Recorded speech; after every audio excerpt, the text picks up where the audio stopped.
ಗಂಡ ಹೆಂಡತಿ ಮಕ್ಕಳು ಎಲ್ಲ ಒಟ್ಟಿಗೆ ಮಾಡ್ತಾರೆ. ಆಗ ನಾವೆಲ್ಲ ಹಿರಿಯರಾದವರು ಹೋಗಿ ಆಧಾರವನ್ನು ಅವ್ರಿಗೆ ಮನವರಿಕೆ ಮಾಡಿ ಮನವರಿಕೆ ಮಾಡಿ ಆಗ ಕೋಟಿ ಫೈನಾನ್ಸ್ ನಾವು ಒಂದು ಜನ ಇಷ್ಟು ಕಟ್ಕೊಡ್ತೀವಿ ಸರ್ ಅಂತ ಹೇಳಿ ತಹಸೀಲ್ದಾರ್ ಮನವಿ ಸಲ್ಲಿಸಿ ಪ್ರತಿಯೊಂದು ಎಲ್ಲ ವಿಷಯವನ್ನು ತಿಳಿಸಿ ಹೇಳಿ ಆನಂತರ ಅವರೊಂದು ಮಾನ್ಯ ಜಿಲ್ಲಾಧಿಕಾರಿಗಳೊಂದು ಮನವಿ ಸಲ್ಲಿಸಿಟ್ಟು ನೀವು ಬನ್ನಿ ಏನು ತೀರ್ಮಾನ ಮಾಡಿ ಅಂತ ಹೇಳಿದ್ದಾರೆ ಸರ್. ಮುಂದಿನ ದಿನ ನಮ್ಮ ಮುಖ್ಯಸ್ಥರು ಬನ್ನೂರು ಸಾಲಗಾರರು ಅದಕ್ಕೆ ಸಹಕಾರ ಬಂದು ಎಲ್ಲ ಬಂದಿದ್ದೀವಿ. ಈ ಏನು ಸ್ಮಾಲ್ ಸ್ಕೇಲು ಫೈನಾನ್ಸ್ ಇದೆ ಆ ಫೈನಾನ್ಸು ಯಾರು ಪರ್ಮಿಷನ್ ಕೊಟ್ಟವ್ರೆ ಏನು ಅನ್ನೋದು ಮಾಹಿತಿ ಬೇಕು ಸರ್. ಯಾಕೆಂತಂದರೆ ಒಂದು ಸಂಸ್ಥೆಯಿಂದ ಸಾಲ ತಗೊಂಡು 24 ಲಕ್ಷ ತಗೊಂಡವ್ರೆ, 18 ಲಕ್ಷ ರೂಪಾಯಿ ಕಟ್ಟವ್ರೆ ಸರ್.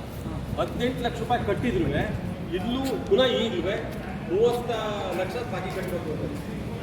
ಜೊತೆಗೆ ಇದಕ್ಕೆ ಏನಂತಂದರೆ ಅವರು ಒಂದು ಸಂಸ್ಥೆಯವರು ಯಾರು ಮೂಲ ಕೊಂಡಿರೋದು ಅದರಲ್ಲಿ ಒಂದು 400ರಿಂದ 500 ಜನ ಸಾಲಗಾರರನ್ನ ಇನ್ನೊಂದು ಫೈನಾನ್ಸ್ಗೆ ಮಾರೋದು, ಅವರು ಇನ್ನೊಂದು ಫೈನಾನ್ಸ್ ಮಾರೋದು 2 ಟೈಮ್ 3 ಟೈಮ್ ಬದಲಾಯಿಸಿದೆ.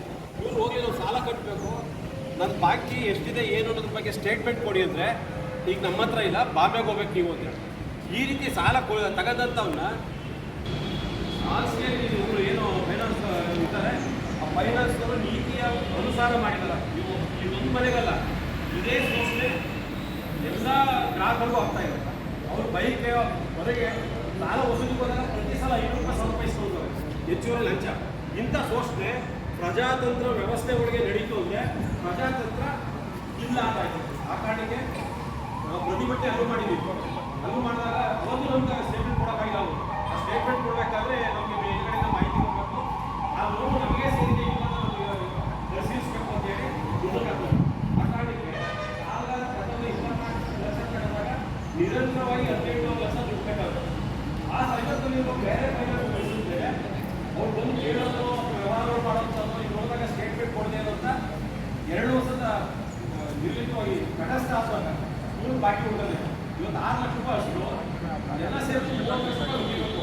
ಇನ್ನೂ 30 ಲಕ್ಷ ಕಟ್ಟಿ ಅಂತೇಳಿ ಘೋಷಣೆ ಮಾಡಬೇಕು. ದಯಮಾಡಿ ವಿಶೇಷ ಗಮನಿಸಬೇಕು. ಈ ತಿಂಗಳಿಗೆ ಅಂದಾಜನ್ನ ಸವಾಲುಗಳನ್ನ ಈ ತಿಂಗಳು ಮಾಡ್ತಿದ್ದಾರೆ. ಮತ್ತು ಈ ಗ್ರಾಹಕರಿಗೆ ಇದೇ ರೀತಿ ಬೇರೆ ಗ್ರಾಹಕರಿಗೆ ತೊಂದರೆ ಬಗ್ಗೆ ಭಾಳ ಅಪಾರವಾದ ಗೌರವ ಇದೆ. ನಾವು ಉದ್ಯೋಗ ಪಡಿಸಬೇಕು, ಅಮಾಯಕರಿಗೆ ರಕ್ಷಣೆ ಕೊಡಬೇಕು ಅನ್ನೋದು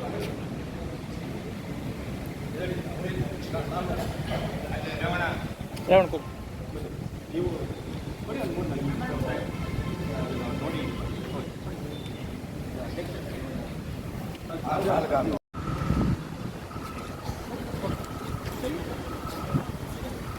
ಈಗ ದಯವಿಟ್ಟು ಇಲ್ಲಿ ಬರೋಂಗಿಲ್ಲ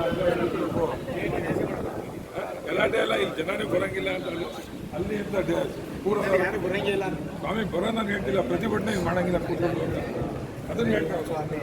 ವಾಕ್ ಸ್ವಾತಂತ್ರ್ಯ ವಾಕ್ ಸ್ವಾತಂತ್ರ್ಯ ಎಲ್ಲ ಮಾಡ್ತಿದಾರಲ್ಲ ನಾಚ ಗೇಡಿ ಆಗೋದಿಲ್ಲ, ನಾನು ಹಂಗಿಲ್ಲ. ನೀವು ನಾನು ಹೇಳ್ತಾರೆ ಸರಿ ಮಾತಾಡ್ತಾರೆ ಅವ್ರು ಹೇಳ್ತಾರೆ.